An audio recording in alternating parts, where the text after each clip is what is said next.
Assalamualaikum warahmatullahi wabarakatuh. Shalom, Om Swastiastu, Namo Buddhaya, Salam Kebajikan, dan Salam Bela Negara. Sebelumnya perkenalkan kami kelompok dengan anggota yang pertama ini ada Aina Wanda dengan NIM belakang 004. Lalu ada saya sendiri Ivan Franciscus dengan NIM belakang 014. Lalu ada Dewa Azza Hasigani dengan NIM belakang 016. Setelah itu ada Kaisa Akemi Suryana dengan NIM belakang 019. Lalu juga ada terakhir Kairos Asegaf dengan NIM belakang 027. Dalam waktu kali ini kita akan mempresentasikan dari hasil tugas besar kami, yaitu untuk mereview jurnal terkait penerapan matematika diskrit. Sebelumnya ini dalam rangka tugas besar mata kuliah matematika diskrit dengan dosen pengampu yaitu Bu Ifka Dwi Amalia SPG Enkom. Dalam review jurnal kali ini kita mengambil jurnal dengan judul Deteksi Anomali menggunakan Evaluation Forest Belanja Barang Persediaan Konsumsi pada Satuan Kerja Kepolisian Republik Indonesia. Dan selanjutnya akan dibacakan identitas jurnal tersebut oleh rekan saya kepada Kak Hakimi. Dipersilakan. Oke, terima kasih Ivan. Kali ini saya akan membahas tentang identitas jurnal yang kami bahas pada kesempatan ini dengan judul Deteksi Anomali Menggunakan Isolation Forest Belanja Barang Persediaan Konsumsi pada Satuan Kerja Kepolisian Republik Indonesia. Dengan nama penulisnya yaitu Ahmad Zulfikar, Farhan Arik Rahmani, dan Nurul Azizah. Nama jurnal dari yang kami bahas adalah Jurnal Manajemen Perbendaharaan dengan volume dan isunya adalah di volume 4 dan isu 1. Tahun terbit dari jurnal yang kami bahas adalah tahun 2023 dengan doi seperti yang terlihat. Lanjut. Oke, selanjutnya adalah latar belakang dari jurnal kami yang kami bahas. Jadi latar belakang dari jurnal ini menjelaskan bahwa dalam konteks manajemen keuangan dan akuntabilitas publik, bidang sains data dihadapkan pada tantangan besar, yaitu mengidentifikasi anomali atau transaksi pengeluaran yang tidak wajar di tengah volume data belanja barang persediaan konsumsi yang sangat besar dan sering. Pada institusi sebesar Kepolisian Republik Indonesia, di mana realisasi belanja ini mencapai yang tertinggi. Pengawasan transaksi secara manual terbukti sangat mahal, memakan waktu, dan rentan terhadap praktik fraud. Menanggapi hal ini, bidang sains data harus berperan penting dalam mengotomatisasi pengawalan internal untuk mendeteksi anomali secara efektif. Oleh karena itu, kami memanfaatkan kekuatan unsupervised machine learning, khususnya pendekatan yang berakar pada struktur dan matematika diskrit. Kami menggunakan algoritma isolation forest yang unggul karena alih-alih mencoba mencari data normal, ia fokus mengisolasi titik data yang aneh melalui partisi acak. Kemampuan isolation forest untuk mengisolasi anomali dengan cepat dan hemat memori menjadikannya solusi ideal dan superior untuk meningkatkan sistem pengendalian internal dan memastikan akuntabilitas pada data transaksi keuangan pemerintah berskala besar. Oke, selanjutnya.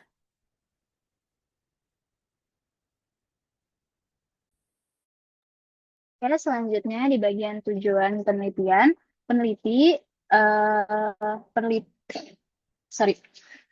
Oke, selanjutnya di bagian tujuan penelitian, penelitian ini bertujuan untuk menerapkan konsep matematika diskrit, khususnya struktur tree atau pohon dalam bidang sains data melalui algoritma isolation forest, struktur tree, di mana dimanfaatkan untuk mendeteksi anomali transaksi belanja barang persediaan konsumsi dengan pendekatan unsupervised machine learning. Penelitian ini juga bertujuan menentukan nilai contamination parameter yang paling optimal agar proses deteksi anomali dapat dilakukan secara efektif. Melalui pendekatan tersebut, penelitian ini diharapkan dapat menunjukkan bahwa konsep tree dalam matematika diskrit memiliki peran penting dalam proses analisis data dan pengambilan keputusan berbasis data. Selanjutnya, konsep dari penelitian ini sendiri, teori yang para peneliti gunakan adalah unsupervised learning, di mana konsep inti yang peneliti gunakan adalah isolation forest. Data anomali itu sedikit dan berbeda. Dalam struktur pohon, data anomali lebih cepat terisolasi atau memiliki jalur yang lebih pendek dibandingkan data normal yang butuh banyak percabangan untuk dipisahkan. Peneliti menganalisis pola berdasarkan fitur waktu dan presentase realisasi anggaran. Pola statistik ini membantu memisahkan transaksi wajar dan tidak wajar. Penting untuk dicatat bahwa secara konsep diposisikan sebagai early warning system, yang artinya deteksi ini adalah lampu kuning untuk indikasi risiko yang perlu diaudit lebih lanjut, bukan vonis mutlak adanya kejahatan. Selanjutnya, Baik. Selanjutnya adalah hasil dan pembahasan dari kami. Sebelumnya, dalam metode yang digunakan sebelumnya, yang sudah dimention sebelumnya, bahwa di metode yang digunakan adalah unsupervised learning, di mana nantinya data-data yang ada itu tidak diberikan label. Nah, dalam ini juga kita menggunakan model isolation forest, di mana ditetapkan pada data realisasi bulanannya dengan bulanan yang edisi ke 060 untuk periode 2019 hingga 2021. Di mana dalam kali ini ada dua fitur yang digunakan, yaitu ada fitur bulan yang menjadi sumbu X pada grafik bisa dilihat, lalu juga ada fitur presentase realisasi. Dalam grafik ditunjukkan sebagai sumbu Y. Nah, berdasarkan dari hasil analisis dengan metode isolation forest, peneliti pada jurnal tersebut menghasilkan 3 nilai kontaminasi. Namun, yang dipilih uh, dari peneliti tersebut yang dianggap paling baik atau paling visual ya paling menjelaskan itu dengan nilai kontaminasi 0,3%.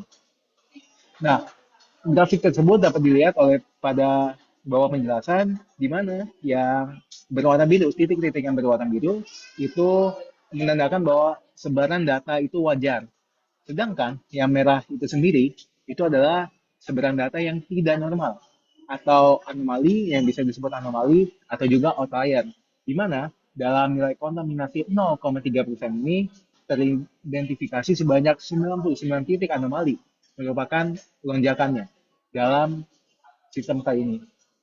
Lalu juga hasil ini menunjukkan bahwa keberadaan outlier ini sangat tinggi dalam beberapa satuan kerja.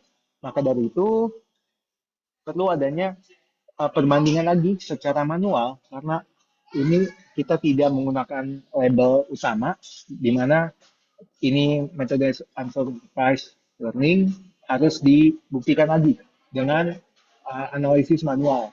Namun dari hasil pembahasan ini, hasil analisis ini dapat digunakan sebagai temuan lagi ke depannya. Oleh sebab itu, hasil model ini berfungsi sebagai indikator pemantik, bukan indikator utama yang masih memerlukan verifikasi kontekstual dan juga audit lanjutan tentunya.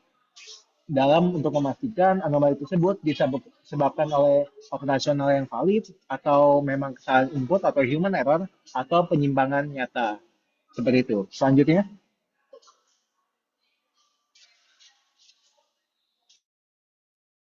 Oke, selanjutnya ada kelebihan dan kekurangannya. Yang pertama adalah kelebihannya.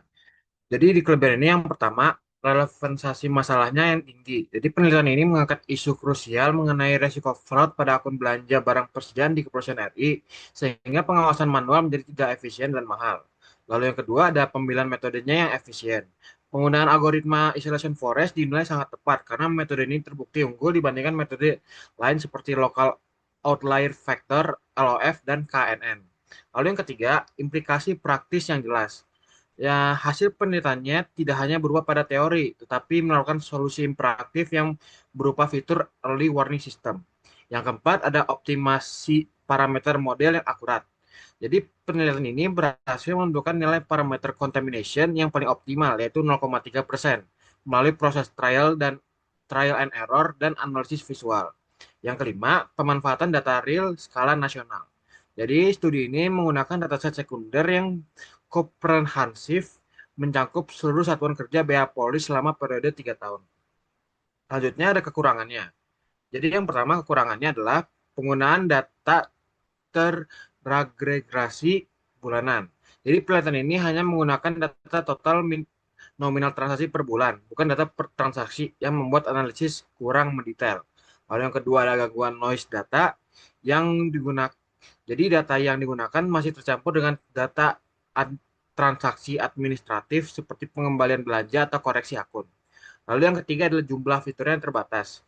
Pelatihan model Isolation Forest ini cuman menggunakan dua kolom, yaitu fitur bulanan dan persentase. Jadi penggunaan fitur yang minim ini mungkin belum menangkap pola fraud yang lebih kompleks.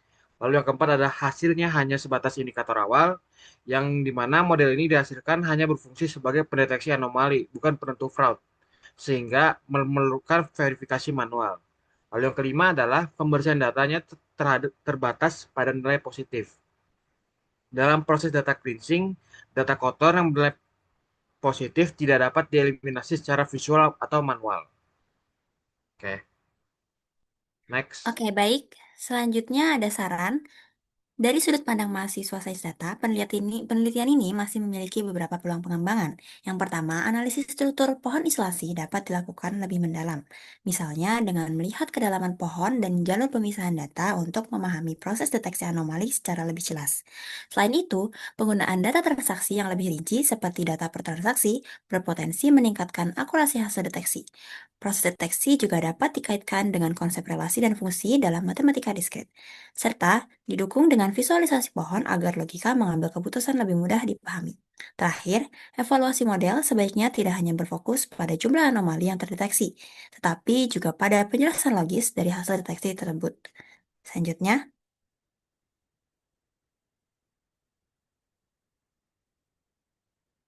pada bagian kesimpulan ini dapat disimpulkan bahwa penelitian ini berhasil menerapkan konsep matematika diskrit, khususnya struktur tree atau pohon, melalui algoritma isolation forest dalam proses deteksi anomali data.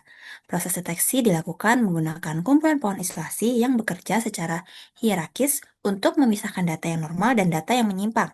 Dari hasil pengujian, nilai contamination parameter sebesar 0,3% terbukti menjadi konfigurasi yang paling optimal dalam mendeteksi transaksi anomali.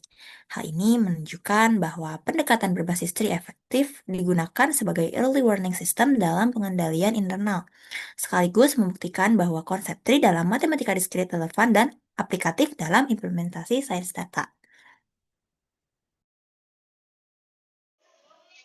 Baik, terima kasih sebelumnya para penonton dan juga Ibu Rika Dwi Maria atas perhatiannya. Mohon maaf kalau ada salah kata dan tindakan dalam presentasi kali ini. Kami dari kelompok dengan anggota Aina, Fairuz, Sadewa, dan Kimi, dan saya sendiri Ipan, mohon undur diri. Wassalamualaikum warahmatullahi wabarakatuh.